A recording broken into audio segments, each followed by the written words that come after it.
Hello everyone, welcome back.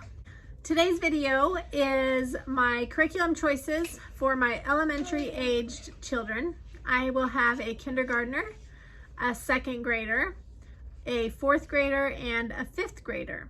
So we have a kind of a range of ages. Overall, we have from kindergarten all the way up to 10th grade.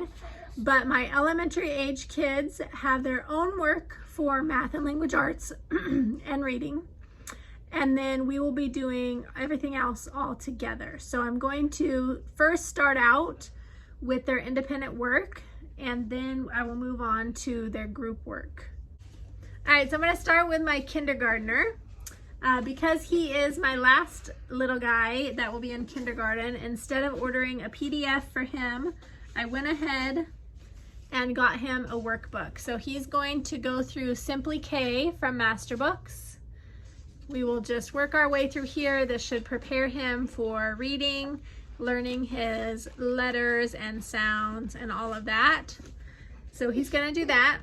And then for his math, he will be using Math Lessons for Living Education, Level K, and I have that printed for him in here. Before we switched to online math for all the other kids, we used Math Lessons for Living Education for Master Books, and it saved our homeschool for real. I'm not even joking. So math was a huge struggle for my oldest kids. I wish I would have had it when my oldest daughter was little, because it would have saved so many tears and heartache.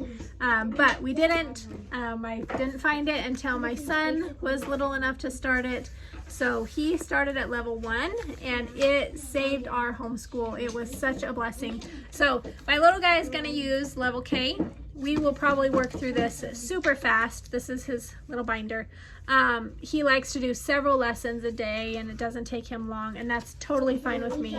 On top of this, if he wants to and the computer is free, he can also use CTC Math, but he does that more for fun, just for a special treat to be on the computer. But Math Lessons for Living Education for him. My second grader will be using CTC Math, and she will just continue on with her level of that. She also is going to, well, she's been using language lessons, level 1, language lessons for living education from Master Books. She's reading really well. She has not finished this yet. She has like 4 more weeks left of this. And so I think we're going to try to finish this level, and at the same time, we're going to, well, I think we might just finish this level. Once we're finished, then she's going to move on to language lessons for today for grade 2. And that will be done with me. These are pretty quick little lessons, so she'll do those. She also will be doing handwriting from The Good and the Beautiful. This is level 3. She will probably have to redo this next year, which is totally fine, but I think it might be helpful for her to start learning some cursive, and so she's going to start with that. And then she'll be reading the McGuffey's Pictorial Primer, Eclectic Primer. She will read that to me, and then we also will use, in this book with each reading lesson, they have words, and we're going to use those words for spelling words. So she will be copying those words, and then I will test her on them, and she will learn to spell the words out of this book. So this is her reading book for this year, and her other stuff that she'll be using. My fourth grader will be using handwriting level 3. He'll be doing some cursive. He's not done cursive yet, so that'll be something new for him. He also struggles with some dyslexia. He is 9, and just in this last year did he start learning to read. He still struggles quite a bit, but he has improved so much in this last year. We used Teach Your Child to Read in 100 Easy Lessons last year, after using a few other programs that were just not working, and the 100 Easy Lessons worked very well for him. I think he's probably like lesson 65 or 70 right now. We are not going to finish it because I don't think he's learning a whole lot that's new. He's just practicing reading the stories. So instead of doing that every day, he's going to switch over and he's going to start reading the McGuffey's first reader for young children. So he will read me a story a day out of this book. And I don't think it's going to be a problem for him. It may take him a little while, but it's going to be really good practice. And then we've got all these words here that we can use for spelling words. So we will be doing that for his spelling. So he'll read to me, and then we'll do spelling out of McGuffey's Readers. And along with that, he will be doing dyslexia games. This is the same as what my middle schooler and my high schooler will be doing, except for this is Series B. So this is all the books in Series B. And this will help him through logic and art with his reading and spelling as well. My 5th grader will be doing language lessons for today, level 4. I may have my 4th grader join us for this, but he doesn't have to. He's doing plenty of other English things, language arts things. So my 5th grader will do this for sure with me. I will read through this with her. She also will be doing cursive from The Good and the Beautiful, level 3 handwriting. And then she'll be reading out of the McGuffey's Eclectic Second Reader. So this will be her reading for the day. She will read.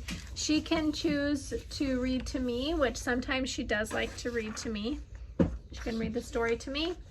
And then we will use the words for spelling words. So she is improving a lot in her reading. So there may come a time that she doesn't need to read to me anymore, and that will be perfectly fine for her to be able to go read that all on her own. So that's what she's going to be using. So now I'm going to tell you a little bit about their co-op classes. My kindergartner and 2nd grader will be in the same co-op classes. They will have a story time, which is what I'm teaching. I'm going to be using a lot of the 5 in a Row books and activities from the 5 in a Row manuals, and then some other books besides that. I have a book every week scheduled out, and then we will read that book, do an activity with it. Something I want to do with those books that I'm reading for co-op is to also read them at home. I feel like my little ones have missed out on getting all of the picture books read to them because I'm just so busy with all these kids, but I want to bring that back and read some more picture books to my little ones. So that is my hope with teaching this class, that I can do more picture books at home. They will also have a PE class, and they will have an anatomy class. So that's going to be my little ones' classes at co-op. They'll get some science there, some exercise, and some story time. My other two, my 4th grader and my 5th grader, at co-op, their classes are going to include learning history and geography through literature. And I think that's part of the Beautiful Feet Books curriculum that she's going to be using. They also will have a government class that they'll do, and then they also will have a PE class that they'll do. And then next semester, the government class will switch to a IEW writing outlines class, just to get them started with some writing before they move into middle school. That way they can practice that. So those are the classes for co-op that my little elementary kids will be taking. So now we're going to move on to group work. I'm going to show you everything we're going to do together as a group. All right, starting off, for our Bible, we will be reading through God's Story from Master Books. And we'll also read Jesus Strong and Kind. This is by Sinclair Ferguson. And then we're also going to do some scripture memorization from My Father's World curriculum that we're using this year, just the list of verses that they have. My middle schoolers will join us for that, but that's going to be our Bible.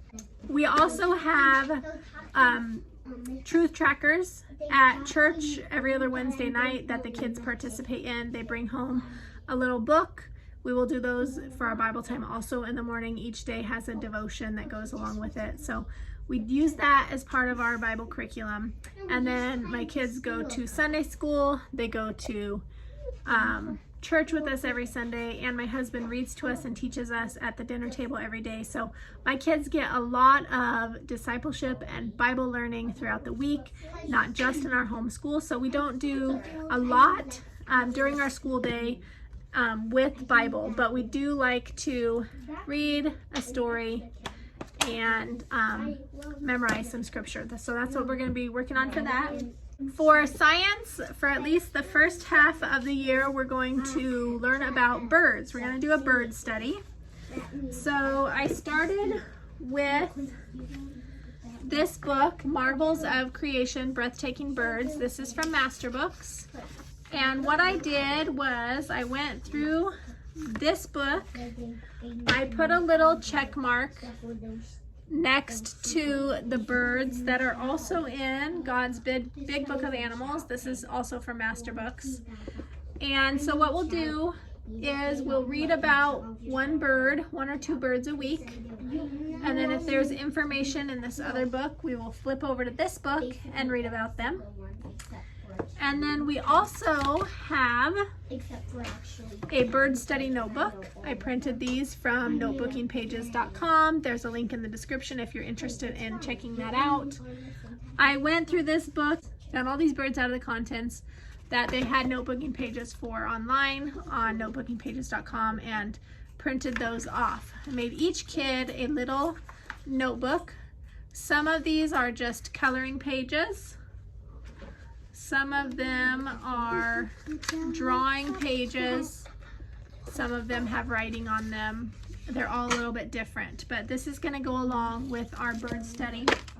Along with these two books from Master Books, we are going to use this book, 100 Birds, Butterflies, or Other Insects to Draw, if we can find our bird in here and draw it. Or we also like to use YouTube for drawing tutorials, so we'll do that.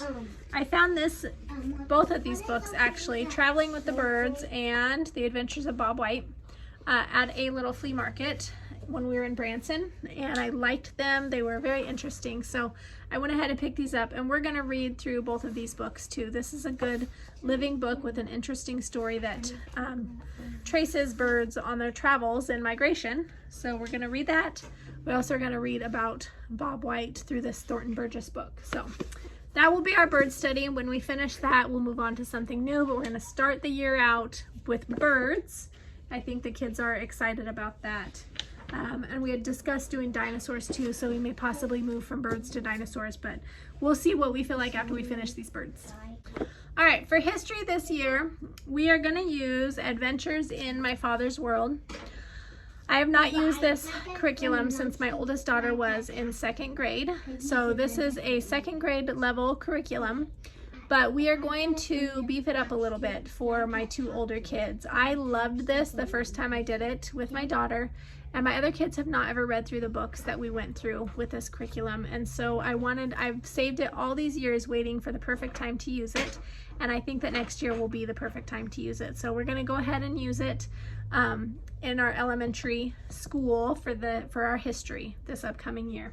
With this, I'm gonna show you all the books we're gonna read through and talk about those just a little bit. The read alouds for this level are Sarah Witcher's Story,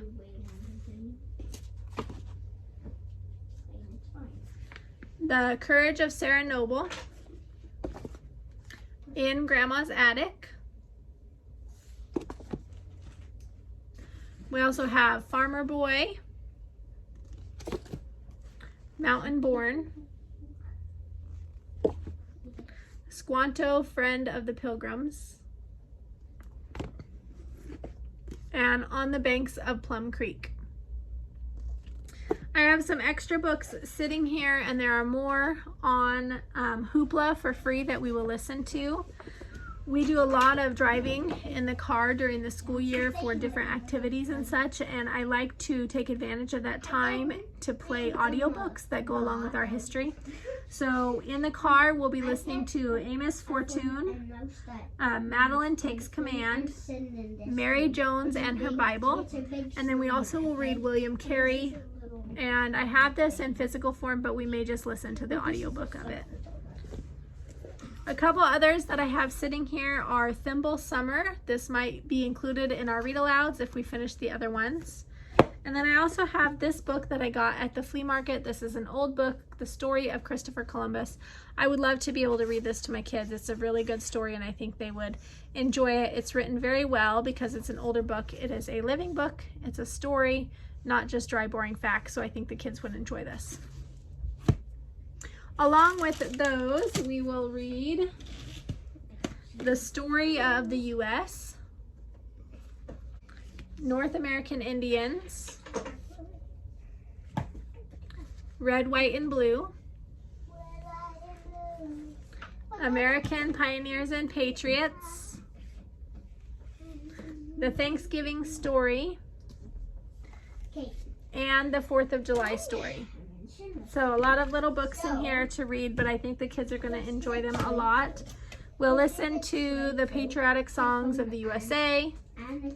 We will also listen to the state and capital songs. We've listened to these before, but we'll be doing a review. And at the end of this year, they do a little state study, just like what my middle schoolers are doing. So we're gonna do those student pages in our state study. And then we're also going to color in maps. So the kids will get to do some geography along with their state study. They'll each have their own map. Along with this, My Father's World, I have the student sheets to go with it. I think they may be a tiny bit different than when I did this before, because I know that there's at least one book in here that I have that's not in the current set that they sell on the website, but it'll be totally fine. We will still enjoy it. We will still figure it out and do it. But I'm really looking forward to this. I think we're gonna have a ton of fun. I think it's gonna be a great year. I think the kids are gonna love it, and I can't wait to get started. So I hope you enjoyed seeing all of our curriculum for this upcoming year for my elementary kids. Thank you so much for hanging out and for being here. I look forward to seeing you tomorrow with another video. Have a blessed day. Bye-bye.